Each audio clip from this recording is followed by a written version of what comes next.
ለምንድን ነው እሺ ማወቅ ካለብኝ በዚህ ሁኔታ ነው ወይ እኔን መጉዳት የፈለግከው ለምንድን ነው? ልቀቀው። ለምንድን ነው ይህንን ያደረገው ንገረኝ። እሺ ጠቅመሃታል ነው ይህንን ነገር በማድረግ ሲገባ ተጠቀሟትና ጉዳት መረጃች ራሱ ቆይ እኔን ምን ያህል ብታስበኝ ነው? ምን ያህል ብታስበኝ ነው? ይህንን ነገር ስታደርግ ነገር እያደረጋችሁ ያላችሁ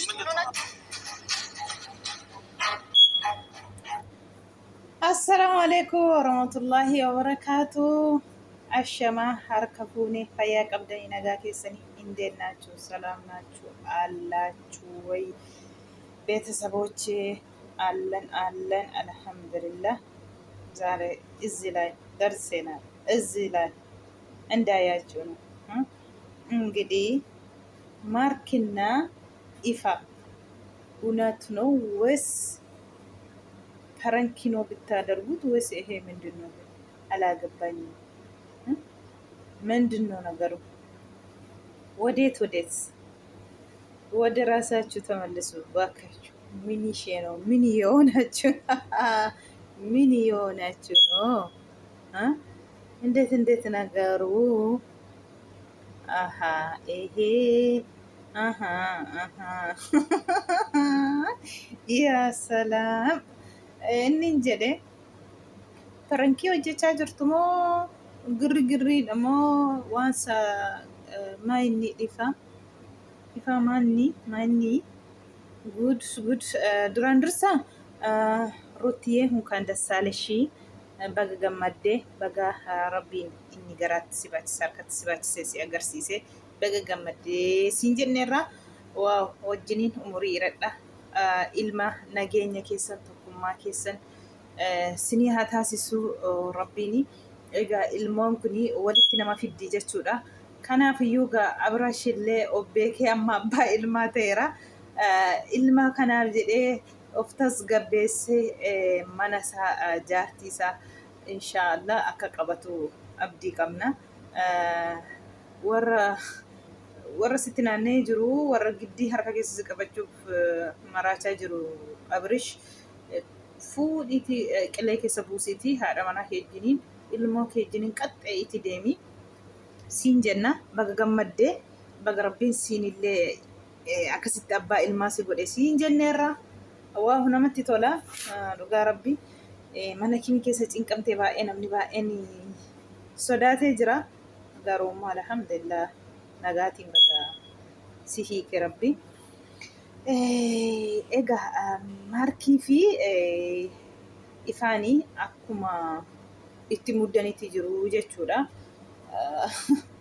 Maarkii ifaanii dhugaa dubbachuuf sirriin hojjenne maarkii fi ifaa jechuun isaan dhiiga tokko garuu immoo akkas walirratti hojjetu jedhee hin yaadu. Waa xiqqoo ani beeka waan finfinnee kana keessa jiru hin beeku garuu dhugaa rabbii yoo dalagaa ta'e homaa rakkina qabu dalagadhaa. Parankii hojjoote humaa miti garuu immoo yoo dhugaa ta'e baay'ee tokko nama jibbisiisa jechuudha. Ifaa sirriin hojjennee waan itti hojjette girri keessa nama walitti naqamee waan hin taane suuraa fiddee itti kennitee wanti gadi dhufu hin jiru yooma caacataa ta'e malee jechuudha. Garuu immoo beeka akka akkatti yaaddee kan maarkii ati hankeetaati jechuun kabbaad nagar kabbaad akkam sabdee dhugaa waan hin yaadanne waan nama jibbisiisullee waan ta'e ati hojjette jechuudha. Sirriin deemne of sirreessiitii deemii gara mataa sammuu keetti deemime of ilaali maal taate dhugaa rabbi nama jibbisiisa. Ya Allah bezan didde jennani asi wajjiniin taaggalu si wajjiniin yeroon hin jiru dhumeera jennani as deebitee kana akka kana taata dhugaa rabbi dhugaa fiqiree turraa si qabe moo ati dhuguma maarkii irratti jaallatte moo parankiif jetteeti moo maa inni garu gira nama gabbaadha namas galuu hin danda'u waani garuu akka ilaalutti boskii wal keessanii wal funuunsaa jirtu wayin immoo sobdaniiti dura waa fantuu afaanitti naqattanii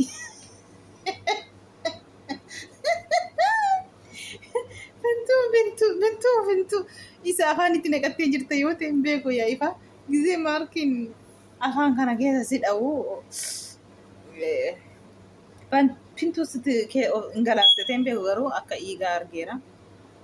Egaa namaan galu gaa warri tuurii kun diraamaa nutti hojjettu ajandaa nu uumtu guyyaa guyyaarraati. Ajandaa nu uumaa jirtu ta'e dhugaatti wallultu ta'e suntu beekaa garuu wanta akka dhiigaa tokko baay'inaan of keessaa gadi si keessaa jibu argee nanne bintuu afitti naqattee sobdee gadi tuftatee ani hin beeku. Akiita bintuudha kun bintuu sharabdeeti kan uddee jechuudha. Pentuun bintuu jedhama isa uddeeti yoo ta'e malee garuu kana amma kana inni amma kana si keessa baay'inaan Allahu akbar atu dhiistee teessan jedhu kana rukutamtee egaa boskiitii wanni rukutu bintuutun gala'etee hin beeku ani waa argeera haa ta'u akka kanaan footoo fidee sobee jidduu jiraatti nama biraa wajjiniin jira durba wajjiniin jira kan jedhee ibidda qabsiisaa jiru maark ifaadha jechuudha.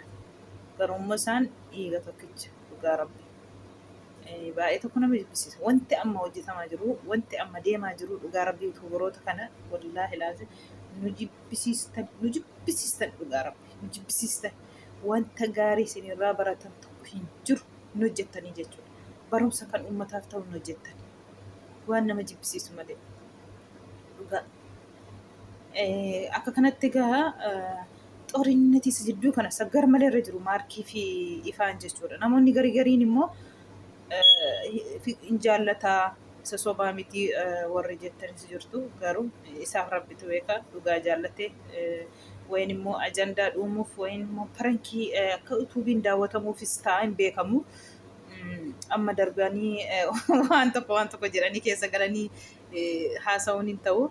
Yoo parankii ta'e homaa miti garuu immoo yoo waan hin taane dhuguma akka amma agarsiistu kana yoo ta'e ifa waan sirraa hin bareenne dhugaa rabbi waan nama qaanfachiisu waan itti hojjechaa jirtu siif jedheeni jetta maal jechuudha siif jedhee jechuun maali duute immoo miidhamte immoo rukutamte kan ishee fitte kan hunda xaqorqaaree jedhamu ati maaltu kana xabaqaa si bitatte isheen ofirraa walii jechi nam tokko doongoretes nama wal jidduu gashuurra ofumaa wal gaafatanii walumaan xumuru wayii argitanii amma nama jidduu gashuutti babal'atama akkuma haimee fi burukee kana jechuudha.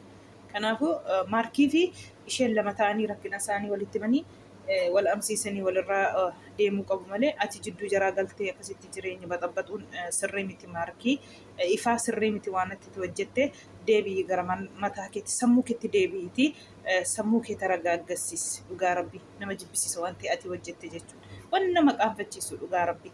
Namni baay'een dhugaa rabbi sirriitti waan baay'ee dhugaa. Kuni si maarkii irratti kan hojjette jechuun ati boru waa biraadha jechuudha dhugaa. Akkuma argitanii egaa waan akkasiiti. Suufiillee egaa akkuma argitanii Toofiqeen gaddaa parankii hojjetaa jiru jedhee anu viidiyoo sana argeen ture. Waamee manatti habaaboo kana babbareechee mana keessa jechuudha.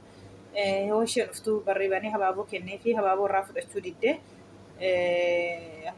fudhachuu diddee taa'ii jedhee taa'ee maaliif na waamtee mana akka jedhee waamee dhufee mana dhufee si jeequ korra kootu qaxa'iiti gara mana dhufee achitti dubbii kaasu korraa jedhe kan inni bilbila waamee jechuudha. Isheenis immoo mana dhufee na jeequurra jettee deemtee jechuudha bira.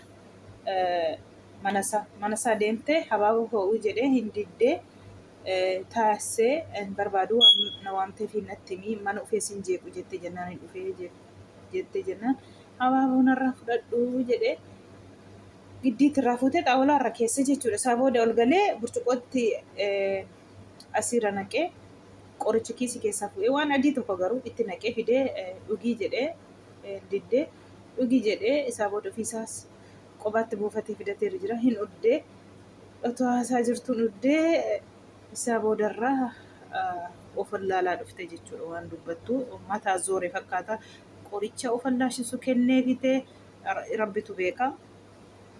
isarra hin kufte sa'aatii tokkotti jechuudha. Ishiin kuftu fufuutti daawwalanii daawwalee ofuma isaa jechuudha. Bakka isheen kufte sanaayyuu isheen kaasne jechuudha. Anarraa kanaaf sitti agarsiisaa jechaa jira. Garuu immoo dhugaa dubbachuuf Toofiq jireenya ishee akka isheen bultii godhatu otoo hin ta'in kuwaasii taphataa jira gara lamaanitti Toofiq. Ishee tokkoo fi gara intiniitti mana kiraa qabee jira. Yoo barbaade achi deema gara Dassee jechuudha.